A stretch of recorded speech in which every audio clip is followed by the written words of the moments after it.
परः सप्तजन्माधिकृतं पापम दर्शने सा विनश्यति। माघ महीने की संकष्टी के दिन भगवान गणपति के दर्शन करने मात्र से जीवन में किसी भी प्रकार के विघ्न, किसी भी प्रकार की बाधाएं, किसी प्रकार के पाप और क्लेश दर्शन मात्र से नष्ट हो जाते हैं। हम आप बहुत भाग्यवान हैं कि भगवान के आरती का भी दर्शन किया हम लोगों ने, और यहाँ पर हम लोगों ने भगवान का दर्शन भी किया है। आज हम 1-2 मिनट में समझने का प्रयास करेंगे कि गणेश जी के पास चूहा रखा रहता है, आप लोग देखते होंगे। वो कौन है, कहाँ से आया, उसका महत्व क्या है। गणेश पुराण में लिखा है कि हम अगर भगवान के मूषक की कथा श्रवण करते हैं तो हमारे जीवन में जो किसी भी प्रकार के तर्क आते हैं, बैठे बैठे कई बार विचार आता है ना कि मैं मर जाऊंगा तो बच्चों का क्या होगा, डर लगता है, लगना भी चाहिए। कई बार लगता है हमें बैठे बैठे कि अगर पैसा नहीं होगा तो क्या करेंगे, ये भय पैदा होता है। जबकि आप सबको पता है कि जो सुनिश्चित है वो होकर के रहेगा, डरने से आपके रुकने वाला वो, कहने से रोने से कैसे फलेगा। सुनहु भरत भावी प्रबल बिलख कहो गुणिनाश, हानि लाभ जीवन मरण जस अप जस विधि नाम, सब लिखा हुआ। कहते हैं कि विधिना पहले भाग्य लिखा, पीछे रचा शरीर, सब पहले लिखा है। पूरी स्क्रिप्ट सुनिश्चित है कि आज कितने बजे आप मंदिर में आओगे, ऐसी आरती होगी, ये चीजें आप सुनोगे, ये आपको मिलेगा, सब लिखा हुआ है। आप कोई विशेष नहीं है कि यहाँ तक आ गए हैं, आपको लाया गया, सुनिश्चित है। उसी को स्वीकार करने का नाम सुख है, और उसी का विरोध करने का नाम दुख है। हम मूषक के विषय में 2 मिनट समझने का प्रयास करें। इंद्र की सुंदर सभा लगी हुई है, अप्सराएं नृत्य कर रही हैं, बड़ा सुंदर वहां वातावरण है। तो कौंच नाम का गंधर्व बहुत तेजी से चलता है और वामदेव ऋषि को उसका पैर लग जाता है, कौंच। तो वामदेव ऋषि कुछ बोलते नहीं हैं, शांति से बैठे हैं, और कौंच आकर के तर्क वितर्क करने लगता है, पैर ही तो लग, ऋषि कुछ नहीं बोल रहे हैं, और वो कौंच नाम का गंधर्व आकर पैर ही तो लगा है, लग गया होगा धोखे में, कुछ किया क्या मैंने।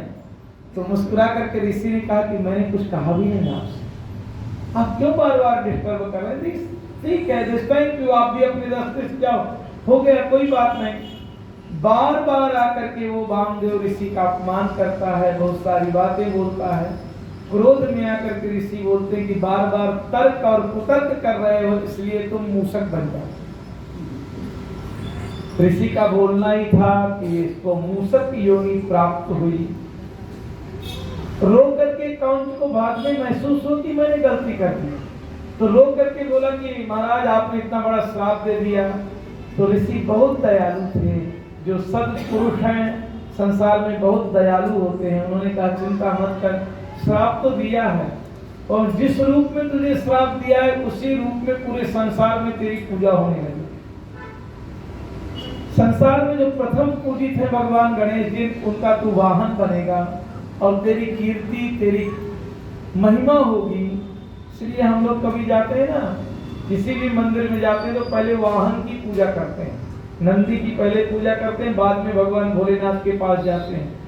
कई लोग नंदी के कान में कुछ बोलते हुए भी आपको मिलेंगे, क्योंकि बोला है नंदी जो है वो मोबाइल है और बाबा जो है वो टावर है। तो वहां तक संदेश भेजना है तो मोबाइल के थ्रू ही वो टावर तक संदेश जाएगा। देखा होगा आप लोगों ने, कान में बोलते हैं, कुछ अपनी मनोकामना बताते हैं, सुना हो।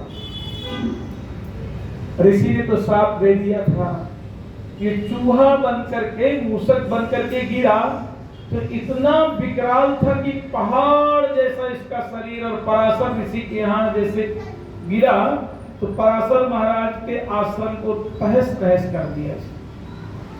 कपड़े काट देता है, पुस्तकें काट देता है, उनके बर्तन तोड़ डालता है, बहुत तकलीफ दिया है।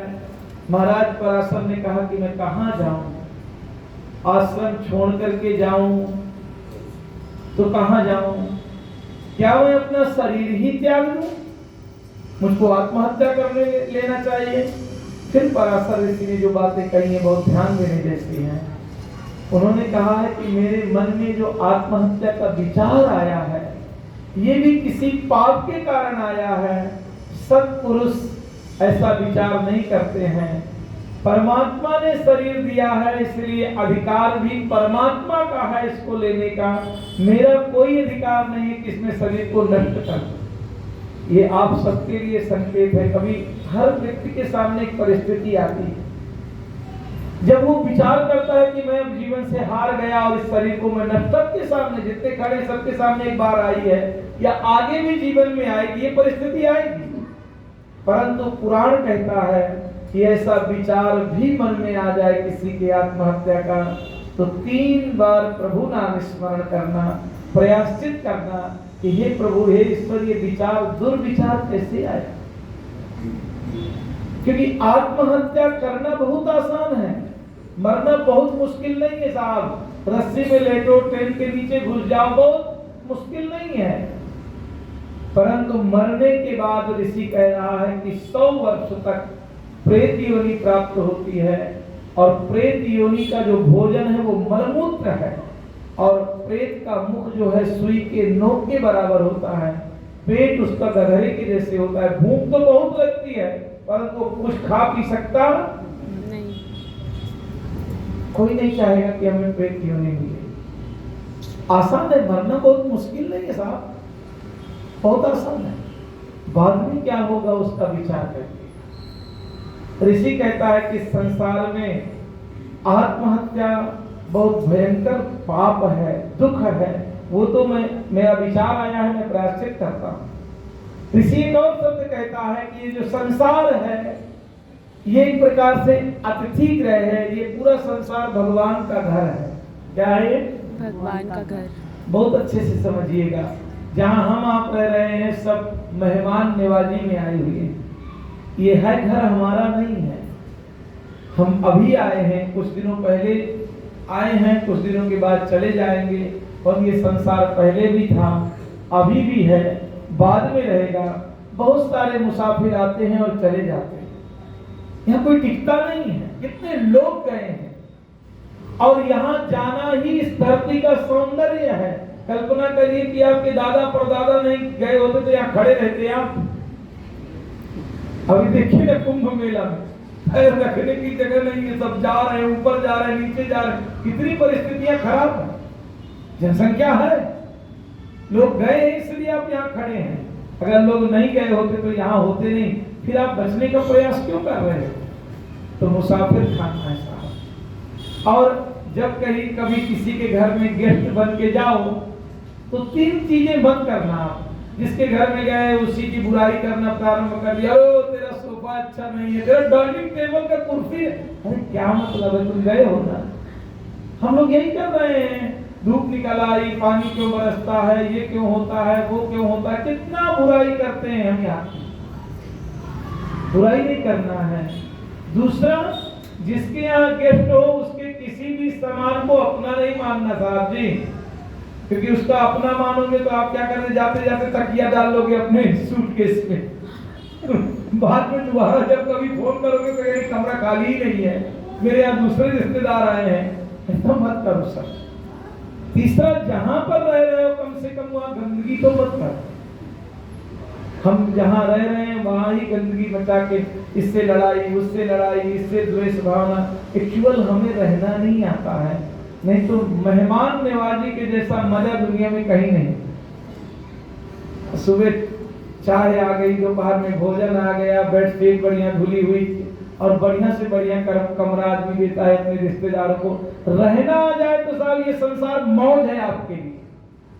रहना नहीं आता इसलिए आप थोड़ा टेंशन में रहते हैं, परेशान रहते हैं। क्योंकि संसार की चीजों को आपने अपना माना है। क्या कर लिया है? अपना माना है। हिसाब किसी का नहीं है। यहाँ सब छोड़ के गए हैं।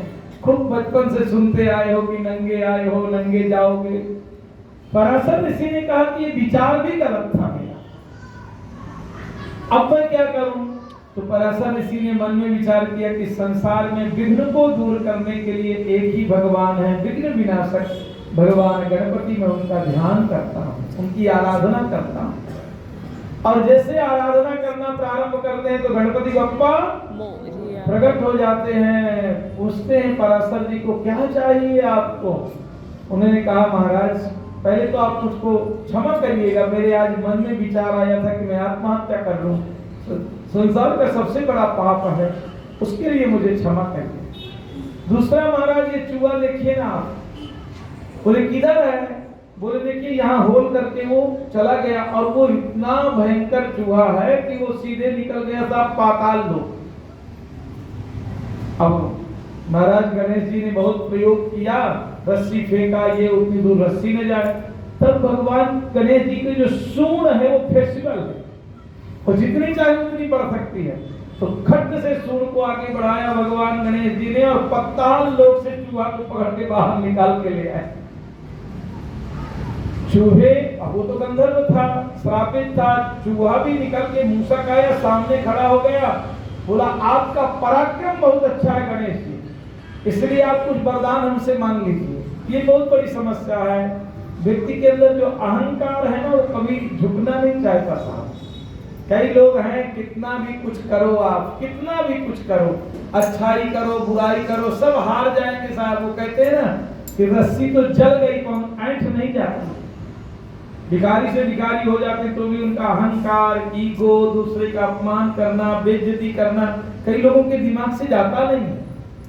तो वो मूसक बोलता है कि गणेश जी आप थोड़ा वरदान मांगिए, हम सब कुछ देना चाहते हैं आपको, क्योंकि आपकी सूंड बड़ी दिव्य है, कुछ तो मांग लो। तो मुस्कुरा करके गणेश जी ने कहा कि यार कह ही रहे तो तुम मेरे वाहन बन जाओ। दिस टाइम क्यों? अब तो छोटे से हैं गणेश जी, मैं तो हाथी के जैसे, मैं पहाड़ के जैसे हूँ। तो गणेश जी ने अपना विकट रूप बना करके जैसे उस चूहे के ऊपर बैठे, वो चरमरा करके साथ जमीन में बिल्कुल लेट गए। गणेश जी तो लंबोदर,